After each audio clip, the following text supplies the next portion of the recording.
How to connect Wi-Fi extender to router. 1. Place the extender near the router, keep it close for easy connection, then move it to a better spot after setup. 2. Plug in the extender, power it on by plugging it into an electrical outlet. 3. Connect to the extender network, on your device, phone/laptop, connect to the extender's network, typically named something like EXT or setup. 4. Open Setup Interface, enter the extender's IP address in a browser, check instructions for the exact IP, often something like 192.168.1.1.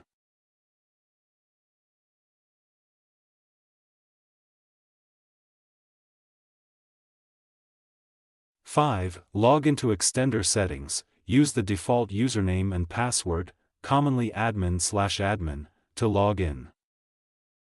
6. Select your Wi-Fi network, choose your router's Wi-Fi network from the list of available networks in the extender setup page. 7. Enter router password, input your router's Wi-Fi password to connect the extender to the network. 8. Place extender in optimal location, unplug and move the extender to a spot midway between your router and weak signal areas. 9. Test connection, confirm the extender is boosting Wi-Fi by checking signal strength on your devices.